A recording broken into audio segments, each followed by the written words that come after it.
Hello students, good morning. Students, lecture 1 में हमने पढ़ा था नंबर सिस्टम में जितने भी नंबर्स आते हैं। तो अब लेक्चर 2 में हम लेके आए हैं आपके लिए एक्सरसाइज 1.1। फर्स्ट क्वेश्चन है आपका, is zero is a rational number? क्या जीरो रेशनल नंबर है? Can you write in the form of p upon q where p and q are integers and q is not equal to zero. Question में पूछा गया है क्या zero जो है वो आपका रेशनल नंबर है, और कैन यू राइट, क्या आप उसको p upon q की फॉर्म में लिख सकते हो, वेयर p and q जो आपके इंटीजर्स होने चाहिए and q is not equal to zero. तो स्टूडेंट्स, जो हमारा पहला टॉपिक था वहां जब हमने रेशनल नंबर की डेफिनेशन की थी और साथ में एग्जाम्पल की थी, तो वहां पे मैंने आपको एग्जाम्पलें दी थी। वहां पे शायद मैंने 0.1 0.2 ये भी लिखा था। तो इसका मीनिंग क्या है कि जीरो एक रेशनल नंबर है और हम इसको p upon q की फॉर्म में लिख सकते हैं। तो इसकी सोल्यूशन क्या आ जाएगी? Yes, zero is a rational number. Zero is a rational number. क्यों है रेशनल नंबर? दैट इज, हम लिख सकते हैं 0.1 0.2। अब देखो जितने भी ये एग्जाम्पल लिख रहे हैं हम लोग, यहाँ पे क्या है, जो हमारा दोनों 0 और 1 है, 0 और 2 है, ये दोनों क्या इंटीजर्स हैं। उसके बाद क्यू जो है ये जीरो नहीं है, तो वही जो रेशनल नंबर्स की जो कंडीशंस हैं दोनों वो यहाँ पे सेटिस्फाई हो रही हैं। तो इसका मीनिंग हम जीरो को p upon q की फॉर्म में लिख सकते हैं। तो आप लिखोगे so zero can be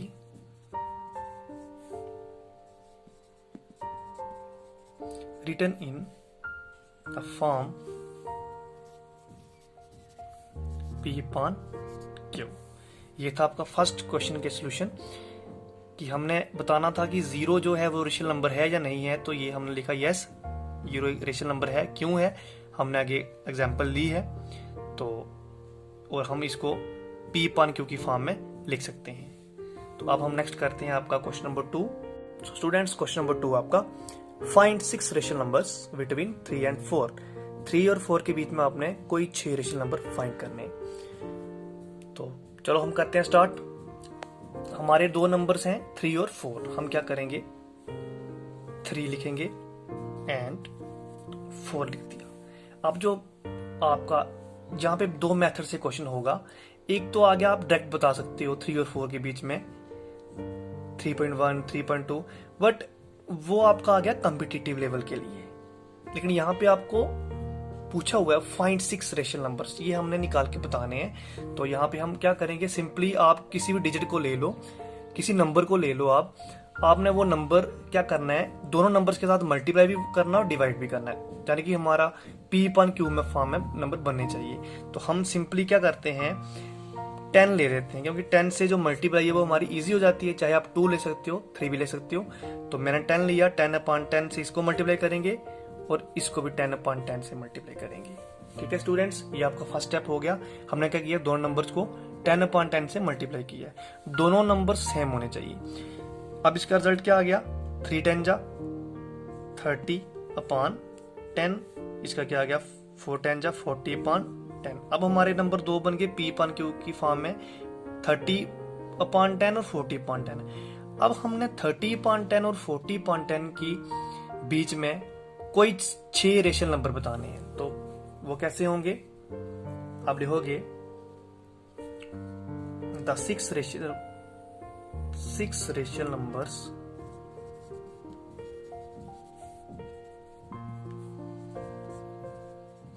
between 31 upon 10 and 40 upon 10। अब 31 upon 10 और 40 upon 10 किसकी वैल्यू है, 3 और 4 की। तो ब्रैकेट हम लिखेंगे 3 and 4 इज इक्वल टू, अब देखो 31 upon 10 और 41, इनके बीच में कोई 6 बता दो तो आ जाएंगे 31 upon 10, 32 upon 10, 33 upon 10, 34 upon 10, 35 upon 10, कितने हो गए 5, 36 upon 10। इस तरह से आपने निकालना है ये नंबर।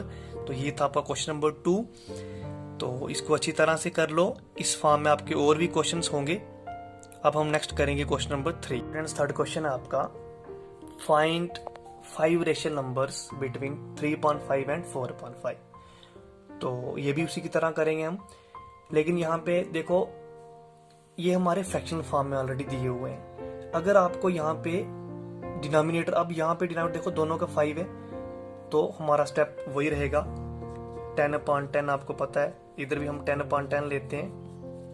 तो ये कितना आ जाएगा, 10 3 30 अपॉन 5 10 50।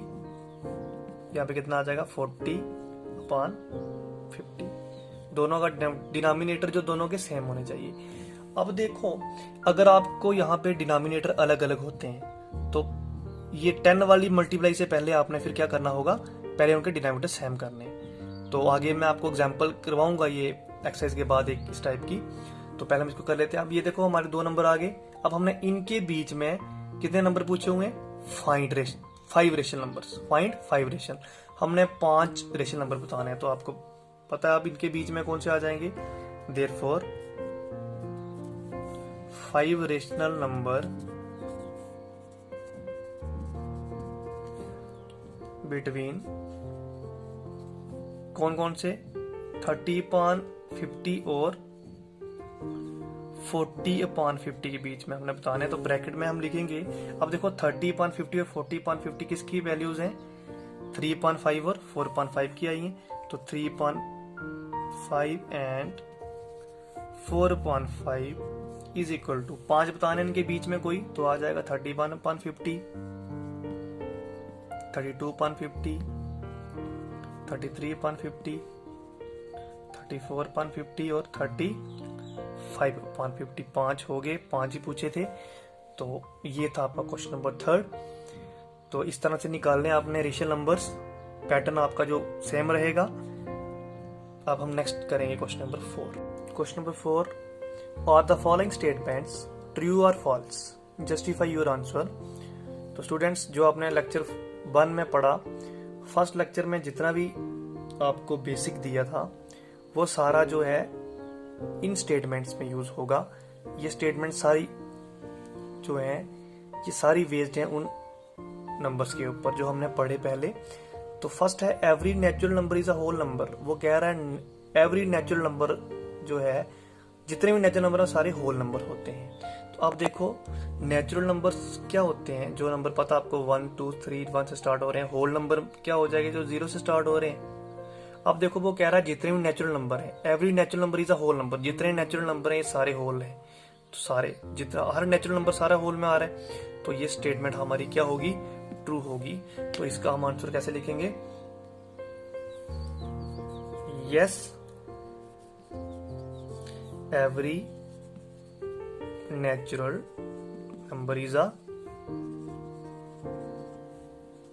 Whole number. रीजन हम देंगे, जस्टिफाई करेंगे, बिकॉज क्यों है, क्योंकि जितने भी होल नंबर्स हैं उनके अंदर सारे नेचुरल नंबर आते हैं। तो क्या लिखेंगे हम, because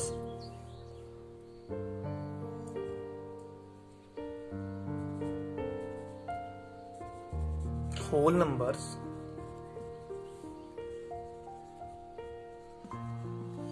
consist of all the natural numbers।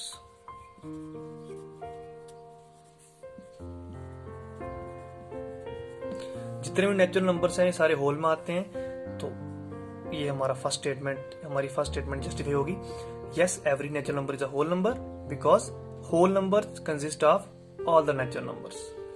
तो अब हम करेंगे स्टेटमेंट 2। सो स्टूडेंट्स, अब आपका नेक्स्ट पार्ट है, every integer is a whole number. अब वो कह रहा है कि जितने भी इंटीजर हैं, मतलब सारे हर इंटीजर जो है वो होल नंबर है। अब देखो जो होल नंबर्स हैं उनमें आता है 0 से आगे वाले नंबर्स, आपको पता है। इंटीजर्स में क्या आ जाएंगे, माइनस वाले नंबर, नेगेटिव नंबर भी आएंगे, पॉजिटिव भी आएंगे और 0 भी आएगा। तो इसका मतलब वो कह रहा है एवरी इंटीजर, हर इंटीजर जो होल नंबर है। लेकिन नेगेटिव जो इंटीजर्स हैं, देखो अब नेगेटिव इंटीजर्स जो हैं वो तो होल नंबर में नहीं आएंगे। तो इसका मतलब ये स्टेटमेंट हमारी क्या है, फॉल्स है। तो क्या आ जाएगी solution, false. every integer is not a whole number.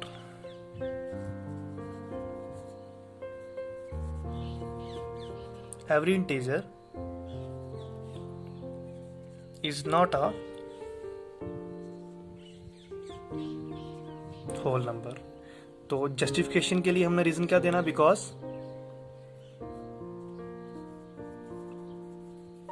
क्योंकि इंटीजर्स में तो नेगेटिव नंबर भी आते हैं और वो होल नंबर नहीं होते, तो because negative integers are not whole numbers,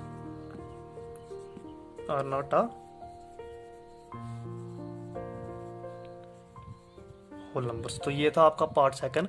वो कह रहा था कि every integer is a whole number, जितने भी इंटीजर्स हैं वो सारे होल नंबर हैं, लेकिन ये स्टेटमेंट फॉल्स है क्योंकि हर इंटीजर जो है वो होल नंबर नहीं होता, क्योंकि जो होल नंबर में आते हैं जीरो से आगे वाले नंबर जीरो और नेचुरल नंबर यानी कि पॉजिटिव नंबर्स, तो इंटीजर में नेगेटिव भी आते हैं, तो इसलिए ये स्टेटमेंट फॉल्स है। तो अब हम करते हैं नेक्स्ट थर्ड पार्ट। तो स्टूडेंट्स थर्ड पार्ट है आपका every rational number is a whole number. वो कह रहा है जितने भी रेशनल नंबर्स होते हैं वो सारे होल नंबर हैं। तो देखो अब रेशनल नंबर्स की बात करें तो आपको पता है rational numbers P upon Q की फॉर्म में होते हैं, लेकिन यहाँ पे नेगेटिव नंबर्स भी आई, जैसे -1/2 मैं नेगेटिव लिखता हूँ, ये भी रेशनल नंबर है। 1/2 लिखता हूँ, ये भी रेशनल नंबर है। 0/1 लिखता हूँ, ये भी रेशनल नंबर है। लेकिन वो कह रहा है every rational number is a whole number, लेकिन होल नंबर तो हमें पता है जो वो जीरो से आगे होते हैं, तो ये तो सिंपल काउंटिंग आ जाएगी 0 1 2 3 4, ये होल नंबर। ये जो फ्रैक्शनल फॉर्म आ गई -1/2, अगर ये आएगा जीरो तो जीरो से पीछे होगा, तो अगर हम 1/2 को डिवाइड करते हैं ये भी क्या आ जाएगा 0.5 आएगा। तो होल नंबर्स में 0.5 कहीं आपको दिख रहा है, नहीं है। तो इस तरह जैसे हम 3/4 लेते हैं, 3/4 एग्जाम्पल, ये भी क्या है, ये रेशनल नंबर है, लेकिन अगर हम इसको डिवाइड करेंगे तो ये हमारा क्या आ जाएगा 0.75 में भी 0.7, हाँ 0.75 आएगा। तो 0.75 देखो यहाँ पे है, कहीं नहीं है, यहाँ पे सीधे काउंटिंग नंबर्स हैं, तो ये भी rational number sorry whole number नहीं होगा। तो इसकी स्टेटमेंट जो है इसकी भी सोल्यूशन क्या आ जाएगी, ये भी फॉल्स में स्टेटमेंट होगी, तो इसका क्या आ जाएगा फॉल्स। अब क्यों, क्योंकि होल नंबर जो खुद एक रेशनल नंबर का पार्ट है। Every rational number is not a whole number.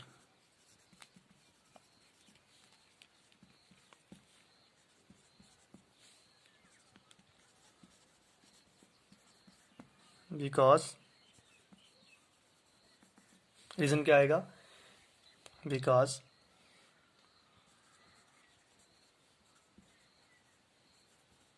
whole number is a part of rational number. Whole number जो है वो खुद एक रेशनल नंबर का पार्ट है। तो जैसे हम एग्जांपल ले लेते हैं, जैसे आप लिख सकते हो 3/4 is a rational number but not a whole number. तो ये थी आपकी एक्सरसाइज 1। तो अब आपने ये अच्छी तरह कर लेनी है, इसके बाद हम नेक्स्ट आएंगे आपकी एक्सरसाइज 2 लेके अगले लेक्चर में।